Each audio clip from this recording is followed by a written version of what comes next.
map number 1 of every series. We move into Jagged Maw once again as we take a look at Kel and Nightend. And in the upper right, of course, in the red, it's Kel. Bottom left, of course, in the blue, Nightend, that Warcraft 3, that StarCraft 2 Nightend. Yeah.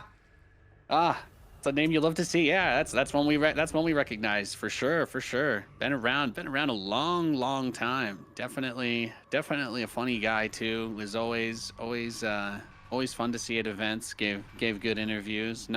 Wasn't someone that seemed to take things too seriously with the stakes on the line. So it's a cool guy, and hopefully gives us a great game here then. So what are you expecting? Are they both gonna tower they both tower in the speed camp? We got someone going siege early. Who takes the siege camp first, Bale? Let's just maybe we argue about that to start. Well, I can tell you that it's only going to be one proxy on the speed camp, or at least if Kel goes for his own, it is very, very late. Well, actually, is it? No, he's not going to. Yeah, the Luminites are timing out well, so it's going to be pretty much right at the same time, which means you would think that the advantage is a little faster. Let's go. This is the meta. Let's go.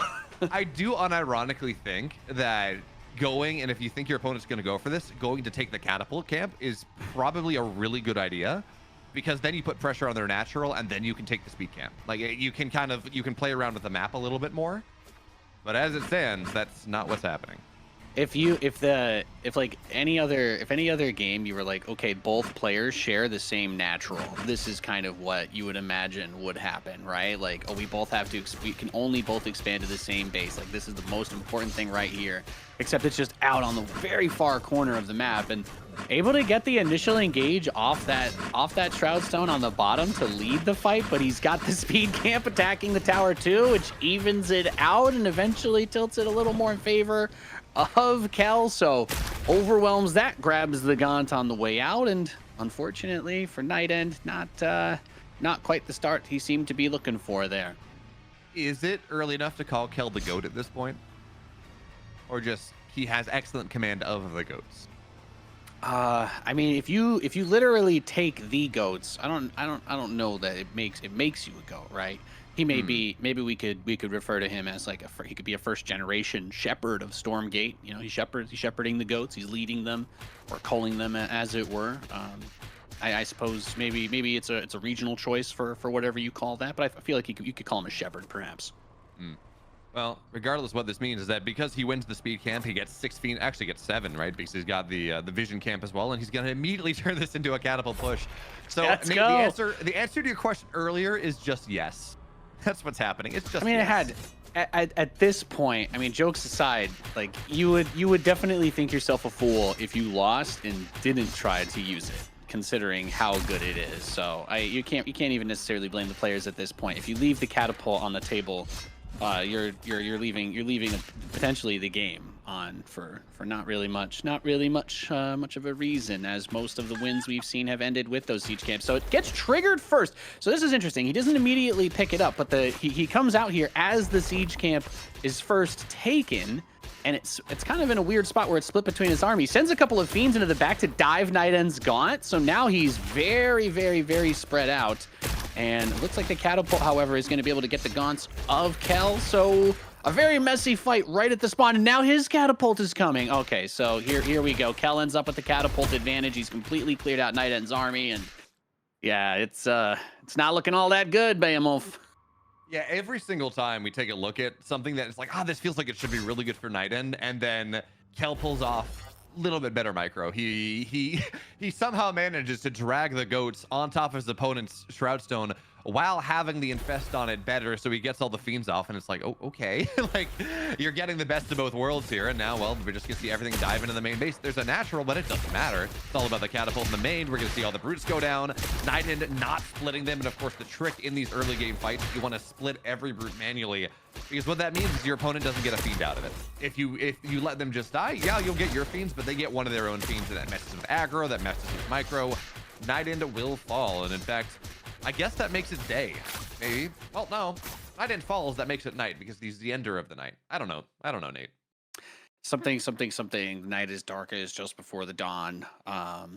Yeah, we'll just end with that as we prepare for whatever Nightend is going to do on the map that doesn't have the catapult. Every game on Jagged Maw is just like, guys, this is this is the map where we're kind of just seeing what happens. There's not too much predictability there. The very aggressive openings, they're both turret rushing the speed camp, and then it turns into siege versus siege in the middle, and just seemed like Kel was able to get a little bit better control. And like you mentioned, of course, with the brute splitting, as you're getting hit with that infest, you make the choice: or do you want to have 2 fiends, or do you want your opponent to have an extra fiend? So not easy, not an easy situation to deal with at all, and it definitely gives you a good feeling for Kel going into the next map. Yeah, it's one of those things as well where Jagged Maw has been on the ladder for a grand total of 3 or 4 days, right? It's not really been there all that long, and certainly it was the ladder map of the last test. Sure, fine. But so much has changed, right? Then even if we can say, you have some experience playing the last test, it's not a ton. It is more volatile, but of course, going from the volatile map, we're going to say, yeah, we're going to play the map that we are used to. We're going to play the map that is by far that we've played 80%, maybe 70% of the total maps that we played in Stormgate on this test on. So it's going to be Broken Crown for map number 2, which means we get to see shenanigans on the speed camps hidden by slow fruit, hidden by trees. Nate, we're going to see that proxy again. Yeah, I think like if you were in Kel's shoes, you basically tried to do almost the same thing in a way as your opponent, and you kind of dominated him. So I'm definitely expecting him to try and take the forward stance here, because he's got to just keep that rolling, right? I don't think you lose confidence in yourself in a matchup like this as it progresses. So we are loaded in. Here's Kel in the bottom left. We've got him as the blue Infernal, and Nightend in the top right as the red one. And looks like Nightend getting out a couple of his units quite early. Actually, I think I'm seeing Nightend is the blue one, I think, from the unit selection showing under the conclave that's picked, right? You see that, Bayo? Yes. Okay, so I think Nightend's blue. So it is Kel in the red doing the aggressive opener. So we got a little mini UI update today. Makes it a little easier for us to see. So appreciate y'all. Well done there, Fresh Giants. So many things are turning around. That being said, we don't see Nightend going for the theory build. He's not knocking his trees down. He's not rushing into that speed camp as quick as possible. He's got both of his units, both of his production structures in the main base. And while this can be a little bit awkward, again, because rush distances are a thing, what this also means is that it's a little bit harder for Kel to go and dive on top of the production structure and do what happened in that last series and just totally knock it down. That being said, there's a meat farm out front, and if things start to snowball, you can start to farm your own fiends, is the thing, right? So that's always a little bit dicey. And in general, this build from Nightend just feels a little bit outdated compared to where I've been seeing the meta going in the last couple days. Yeah, it looks like he's trying to play something a little more typical of like a straight up macro type play. So comes out and gets close to the gaunt here for Kel. Brute trying to do a little dancing around it, clean it up. Nightend not able to get his gaunt away though from the brute, so good micro there to get that last hit off on the side. Worth mentioning, you hold on here, the production is right here. So if Nightend is able to overwhelm him, then you've got some sort of potential to catch everything that is just out on the map, because it's all just here exposed. But the reinforcement potential and the extra production structure both play very well into what Kel's trying to do. Yeah, and remember as well, 1-for-1 gaunt trades are really, really good for Kel. He has two conclaves. His opponent has one. He has just better production by default. So he's going to try to dive on top of things. Of course, both players trying to dive on top of the gaunt. The problem is, of course, is that one gaunt was just ruthlessly assassinated. And at this point, with all the fiends playing Ring Around the Rosie, this gaunt should barely stay alive. Actually, I don't know if it's infested. No, okay, it's going to stay alive, and you can just keep that gaunt back. He gets a single shot off, and as long as that shot goes down, you get the conversion. So there we go. Both are dead. And again, with reinforcements here, Nightend is looking pretty rough in this game number 2. Yeah, even if he could shove him out of the main base, it's worth keeping in mind that without a big overwhelming amount of units, that he could go get a little more from more fiends from the meat farm, right? Take that down. That's something that you do not want to lose. But he's in the main mineral line. We have some imps potentially getting converted into more fiends here, and that's where things just start to go bad. So Gaunt tries to defend in the main, gets picked off, and that is GG. Nightend taps out for game number 2. Kel bringing the aggression in both matches and doing it with surgical precision. Bayo.